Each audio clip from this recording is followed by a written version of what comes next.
I got 5 books here that were an easy 5 stars for me. Easy. But they're not talked about as much as the other really popular ones on YouTube and TikTok and Instagram. But they were immediate 5 stars for me. So let me tell you a little bit about them. They are talked about here and there. Don't get me wrong. I'm not the only person discussing these books. But I think they need a little more love. The Rage of Dragons by Evan Winter. This, my wife bought for me for Christmas last year. I read it in like 3 days. It's 500 some odd pages. I just burned through this. This is a revenge story at its core. There's demon magic. There are dragons. This dude, Tao, the main character, the most badass swordsman that you're ever going to encounter in any story. I will stand by that. You put him up against any swordsman by the end of this book. Wow. It's incredible. It's just, he goes on such a journey to get to where he is. This is what happens when you do not have a chosen one trope. This is grit. This is determination. This is relentless training no matter what it costs. That is what this book is. And that's why it was so good for me. It's just incredible.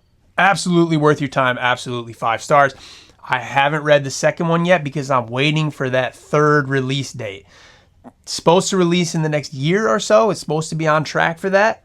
So once that comes, getting the second one right around the time the 3rd one's going to come out, and we're going to burn through them. Incredible book. Now, you can't talk about the Dark Forest without mentioning that it's part of a trilogy. This is the 3-Body Problem trilogy. I, in my humble opinion, think the Dark Forest is the best out of the 3 books. It's the second book, and this is the one that will blow the top off from your skull. It kept me up at night. It literally kept me up at night. It's incredible. This whole series, this trilogy, is about what happens when we make contact with aliens for the first time and they're not friendly. That's really all you need to know, but this book, they're all 3 of them are great. 4.5 stars and above. Fantastic, incredible. Absolutely incredible. Terrifying in a weird way. You will, if you finish this late at night, you won't sleep very well at the end of this. You will not. The Painted Man, Book 1 in the Demon Cycle by Peter Brett. This is also demon magic. Interesting. I like demons, apparently. The demons come up from the core of the planet. We can call it the Earth if you want to. I don't know if this world actually has a name.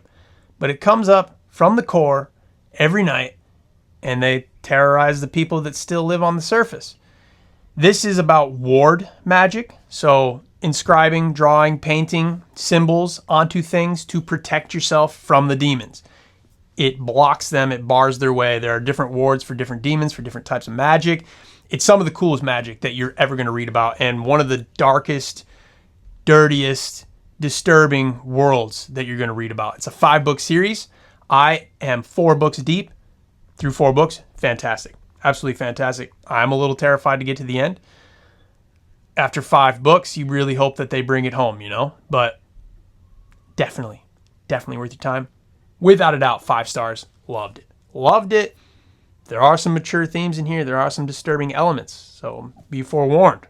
Worth your time, though. Strange the Dreamer by Laini Taylor. This one often gets classified as a romantasy, which I would not say it is. It is a beautiful, whimsical, magical, interesting story about a lost city and the main character's obsession with that lost city and trying to find it. And then it turns into something else. There's gods, there's magic, there is a sneaky little love interest you're not going to see coming. You're just not. But it's fantastic. It's so good. The writing is so beautiful. Laini Taylor has incredible prose. I have not read the second book in the duology yet because I'm terrified. And that's going to be my excuse for a lot of these things. But that is the way it is. But this one is 5 stars, hands down, no questions asked. Worth your time. Worth your time. Give it a shot. And last, but certainly not least, Because I Killed Him by Edith Bird. This just released this year in May, and I was blown away.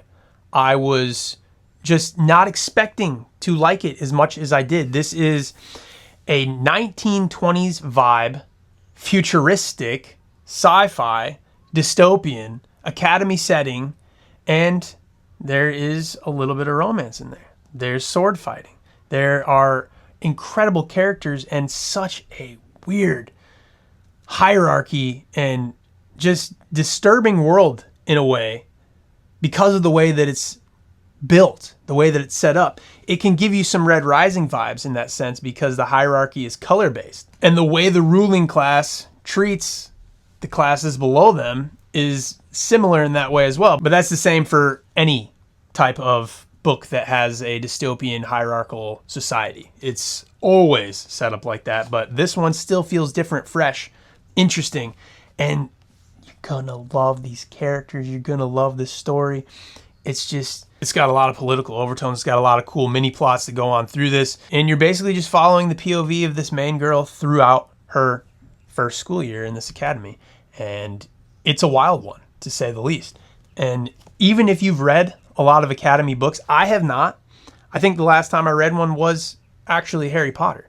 But from a lot of the people that I know that read a lot of these types of books, this one stands out for them very, very well, and 6 stars has been thrown around a lot. This one's being talked about quite a bit recently because it is growing in popularity. It was an indie published book.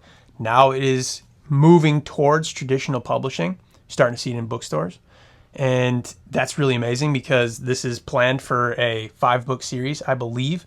So the support definitely means the world to the authors. This is actually 2 sisters. Edith Bird is their pen name. Together, they wrote this book and they're writing the series. And 110% worth your time. Doesn't matter who you are. I think that this has something in it for just about everybody. So there's 5 books for you that you may or may not have heard of, but you definitely haven't seen as much as Red Rising, Dungeon Crawler Carl. Some of these things is just, these ones don't get the love that they deserve. So here I am. You're welcome. Thanks for watching. And if you like these types of videos, stick around. We're making a lot more of them.